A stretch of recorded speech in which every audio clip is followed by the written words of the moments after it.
welcome. I'm Geeta Mohan and you're watching India Today Global. The big story we're bringing to you from New York. Jaishankar and US Secretary of State Marco Rubio have met in New York. The meeting just ended and Dr. Jaishankar on his social media post on X has posted that it was good to meet Secretary Rubio this morning in New York. I quote him as saying, our conversation covered a range of bilateral and international issues of current concern, agreed on the importance of sustained engagement to progress on priority areas. We will remain in touch. That's the news that's coming in at this point in time. My colleague Pranay Upadhyay joining me for more on this. Pranay, warm meeting, but will it culminate into any breather for India?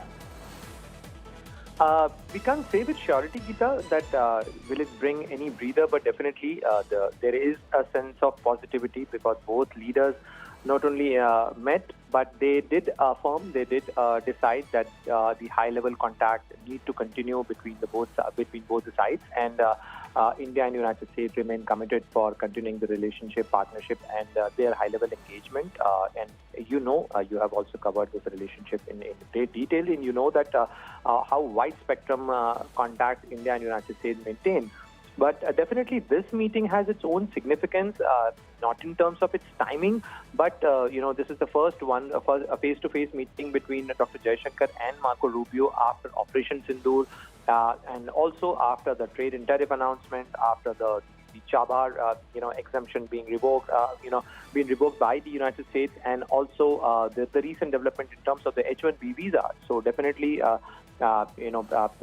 Jaishankar must have raised these issues with the United States and must have conveyed the sentiment that the human lives are involved in this in the visa issue, and therefore the humanitarian aspect need to be taken into account. And as you would recall, Geeta, that recently Marco Rubio posted on the social media account that the September 2025, the continuing month, will be celebrated as the month for people-to-people contact and cherish the long-standing bond between India and United States. But unfortunately, this decision, which is impacting the people-to-people contact between India and United States, has come in the same month. Right. Pranay Upadhyay, thank you so much for joining me on this big story that's coming in from New York. Now, this is the big story we'd be covering this evening as well. There are interesting developments that are taking place in the United States of America. On the one hand, we saw Dr. Jaishankar meet his counterpart in New York. On the other hand, Piyush Goyal has reached Washington, D.C. to engage in trade talks. The bilateral that happened on the sidelines of the 80th session of the United Nations General Assembly between Jaishankar and Rubio is the first face-to-face meeting between the two leaders after Trump administration imposed additional 25% tariff on India. It also comes amid the growing tension that you're seeing in the IT sector after Trump announced a 100,000 H-1B visa fee hike. Both the top cabinet members last met in July in Washington for the Quad Foreign Ministers meeting. Jaishankar is in New York for the UNGA. He will also deliver the country statement at the United Nations General Debate on the 27th of September. Now, amid uncertainty looming large over H-1B visa and future of Indians in the dark, Trade Minister Piyush Goyal is in Washington to accelerate the long-pending trade deal. The visit of this Indian delegation to Washington comes after a U.S. team led by Brendan Lynch, Assistant U.S. Trade Representative for South and Central Asia, met Indian trade officials led by Chief Negotiator Rajesh Agarwal on the 16th of September in New Delhi. But the visit does not lay down all the subjects that will be tabled during the meeting. It is also not clear whether if they would discuss Trump administration's H-1B visa fee hike and the demand to cut Russian oil purchases or open its agriculture and dairy sector for U.S. companies. The Trump administration on Friday issued an executive order requiring companies to pay a $100,000 per year fee for an H-1B visa, which is freshly applied, which will hit the Indian IT industry. Trump had imposed an additional tariff of 25% on India, which came into effect on the 27th of August.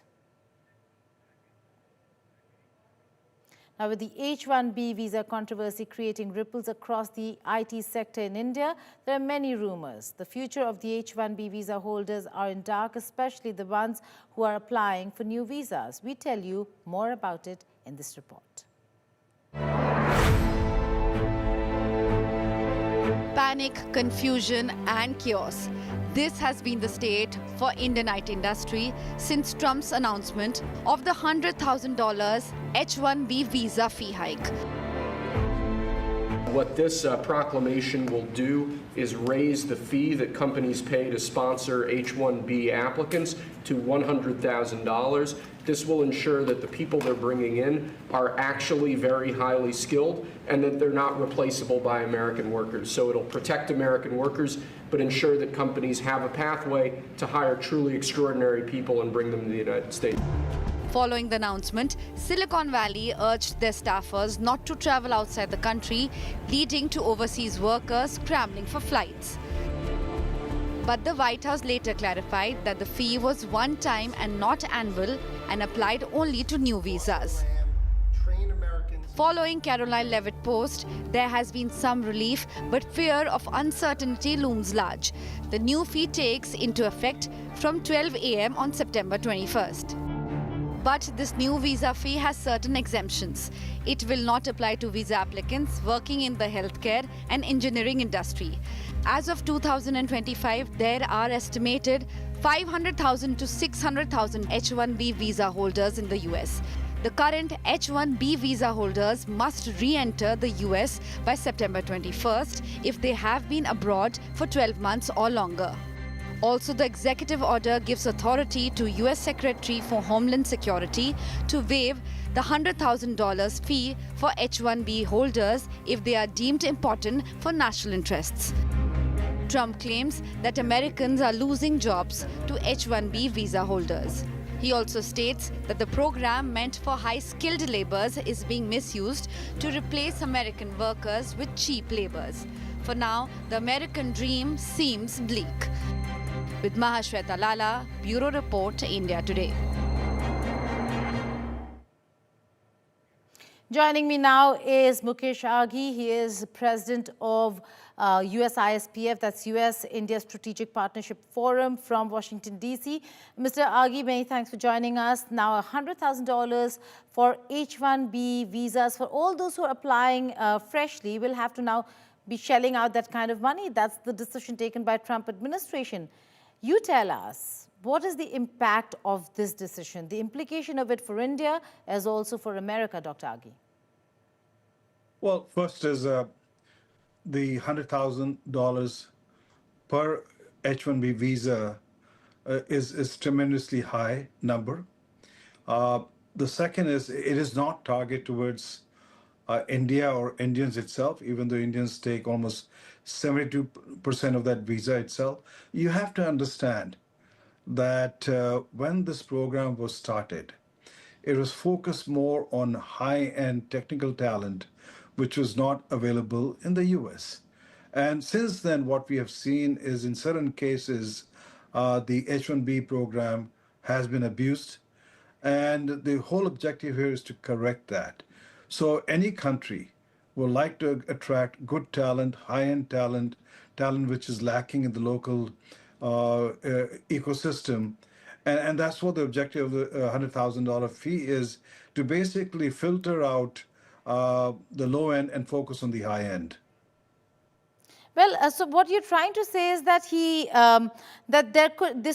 this is not really, should not come as a shock to many, because this is what Donald Trump had really promised. This was his poll promise. He's basically walking the talk, Dr. Aghi. No, absolutely. You have to understand, today the unemployment among the fresh graduates is slightly over 6.5%. Whereas the overall national unemployment is close to 4%. So the young, fresh graduates are not getting hired, especially in STEM program. And so the overall objective is to create an opening for the graduates here in the US for the local economy itself. So I think any leader of a nation would focus on that, and US is doing the same thing. Right, Dr. Aghi, the fact of the matter is that there is a huge decision that has been taken on the fee. What does it really mean? We're looking at taxes on outsourcing of jobs that is now that is being pushed, which is the Hire Act. Then we're looking at replacing low category of about anybody earning $65,000 and under. Those jobs being replaced by Americans. Either way, what I'm seeing over here is no matter how you look at it, Indian techies are going to be really impacted drastically, and there is going to be a reduction. No, you're right, because you have 85,000 basically H-1B, and almost 20,000 are directly from skills. But you can always leverage that through L1, J1, or if companies are interested, they can sponsor the golden visa of $1 million. So I think it's not the end of the tunnel here in every aspect. If Indians are dreaming, people who are have ambition to be here, they will find ways to be here. Well, Dr. Aghi, you are in touch with a lot of industry leaders now and tech companies in Silicon Valley. How are they reacting to this decision? Are they concerned? Are they really worried or not? Yes, in fact, in the last 60 days, I've spoken to almost 70 plus CEOs all across the Valley and across America. Yes, they are concerned because nobody likes an environment which is uncertain. They want transparency, stability, so they can make their investment decisions. So from that perspective, yes, you hear people are concerned. You're concerned about your children's continuing education. You're concerned about buying a new house because you don't know what's going to happen. You're concerned about your career itself. And when you put a tax of $100,000 per visa per individual itself, it does impact the budgets of companies itself. So I think companies will look at very carefully as to when they plan the hiring, as to what position they're going to hire and what position they're going to basically offshore it. But that's normal in any environment when you're trying to plan a business, when you're trying to build a family, that you have to deal with uncertain environment. Today, the turbulence is much, much higher. But Right. I think there's enough resilience both on the corporate side and also individual side that they will weather the storm calmly. Right. We'll see what that resilience really looks like in coming days. For now, Dr. Aghi, thank you so much for joining us here on the network.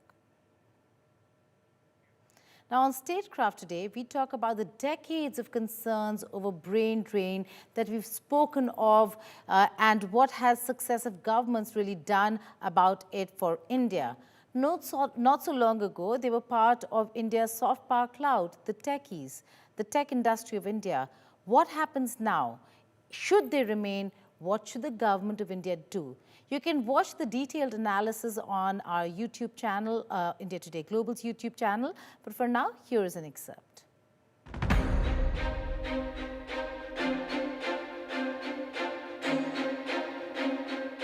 The country would rather not have to pay $100,000, but they'd rather, how do you do that? You hire Americans. For decades, young Indians were told that success meant heading west, that wealth, recognition, and a global career could only be earned by leaving home for the United States of America. Silicon Valley became the promised land, Wall Street the pinnacle of ambition, and H-1B visa the golden ticket. Families built dreams around it, students shaped their education for it, and the brightest minds of India set their sights on crossing oceans. But now, that dream faces a harsh reality. President Donald Trump has imposed a staggering $100,000 fee on new H-1B visas, a barrier so steep it threatens to shut the door for millions of talented professionals from India. Perhaps it's time to ask a different question. Is this truly the end of the American dream for India's tech workforce? Or is it a wake-up call for India to create opportunities at home through modern infrastructure, merit-based policies, and a future where our brightest minds can thrive right here? Hello and welcome.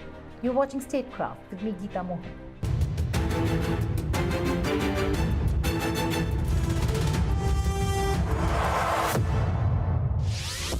They say the American dream is universal. For decades, it was the beacon for millions of young Indians, a promise of opportunity, prosperity, and global recognition.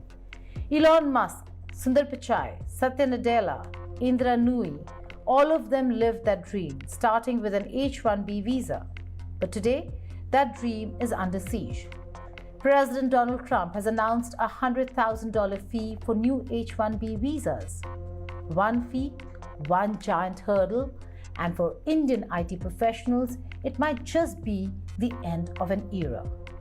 In 2024, 283,000 Indians obtained this visa out of a total of 390,000. It is the bridge that has carried India's brightest minds to Silicon Valley, to Wall Street, to global tech giants like Microsoft, Google, Amazon, Meta, TCS, and Infosys. Now, Prime Minister Narendra Modi has been blunt on one front. India must reduce its dependence on foreign products. From defense equipment to semiconductors, from ships to chips, Atmanirbhar Bharat, or self-reliance, is the new national mantra. But there is one dependency India has rarely confronted: our dependence on exporting services, on sending our talent abroad. For years, Indian IT companies have thrived on outsourcing. Millions of young professionals dreamt not of innovating in Bengaluru or Hyderabad, but of writing code for a bank in New York or London. And the government, across party lines, let this brain drain slide, sometimes even celebrating it as proof of India's global clout. But today, the cost of that complacency is staring us in the face. The rationale is simple, at least politically. Trump frames it as protecting American jobs.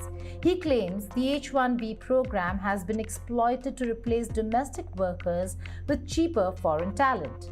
The share of IT workers on H-1B visas has grown from 32% in 2003 to over 65% in recent years. MAGA supporters see this as stopping Indians from stealing American jobs. And for those who think outsourcing could be the workaround, Trump has already shut that door too. The Halting International Relocation of Employment Act, the so-called HIRE Act, is designed to punish American firms that send jobs abroad. A 25% tax on outsourcing. China has also announced a new K visa aimed at young STEM professionals worldwide. Unlike the H-1B, applicants need not have a domestic employer to sponsor them. A few ultra-wealthy individuals may still access the US through the Trump Gold Card, an investor visa requiring a minimum $1 million commitment to projects within the country, ultimately leading to residency and then citizenship. But for the majority of Indian IT professionals earning around $65,000 a year, this is utterly unattainable. The door remains open only for the rich. For most, it has slammed shut. India's youth can build India if the system empowers them. And it's not just about opportunity, it's about sovereignty over talent. Every engineer, developer, or innovator who leaves is a potential builder of India lost to a foreign land. Trump's fee may have closed a US door, but it opens a chance for India to reclaim its brightest minds, to cultivate innovation at home, and to make Atmanirbhar Bharat, or self-reliance, a reality. Policies that reward merit, foster research and innovation, support startups, and simplify business regulations can keep the brightest minds at home rather than sending them overseas. The question is no longer whether Indians can succeed abroad. It's whether India can build a future that inspires them to stay, innovate, and lead. It's time to end the US obsession and start building that future here in Bengaluru, Hyderabad, Pune, and beyond. Thank you for watching Statecraft. As European countries come together to rally behind the cause of Palestinian statehood, Israel finds itself pushed against the wall. But it remains defiant as countries recognize Palestine's state in the UNGA, which kickstarted today. Will Israel stand alone or find its friend and ally, the United States of America, along with it? Now, all eyes on what President Donald Trump will say on Tuesday. France joins the list of countries to recognize a Palestinian state at the UNGA this week. Et celle de la haute représentante. We are unwavering in our The UK, Canada, Australia and Portugal are latest to recognize Palestine's state. As countries join the bandwagon, pressure is mounting on Israel to end the Gaza war and recognize the two-state policy. But Prime Minister Benjamin Netanyahu vows not to stop the creation of Palestine state. יש לי מסר ברור לאותם מנהיגים שמכירים. I have a clear message for those leaders who recognize Palestinian state after the horrific massacre on October 7th. You are giving a huge reward to terrorism, and I have another message for you. It will not happen. A Palestinian state will not be established west of the Jordan River. For years, I have prevented the establishment of this terrorist state despite tremendous pressure both domestically and internationally. לא כל שכן. הכפלנו את ההתיישבות היהודית ביהודה ושומרון. But as most countries in Europe rally behind Palestine and call for its statehood, Germany begs to differ. For the German government, the recognition of Palestinian statehood is not currently up for debate.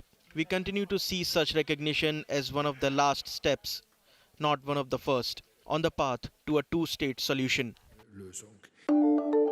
The US, meanwhile, has not granted visa to Palestinian officials, including Palestinian President Mahmoud Abbas, to attend this year's UN General Assembly session. This promoted a resolution to allow Abbas to address world leaders gathered at the General Assembly via video link.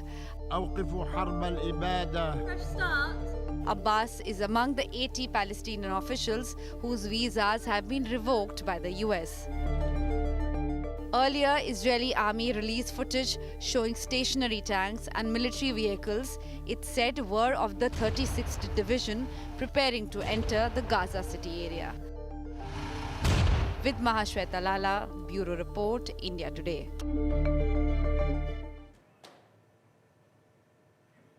That's all on this edition of India Today Global. Stay tuned for more here on the channel. Goodbye and take care.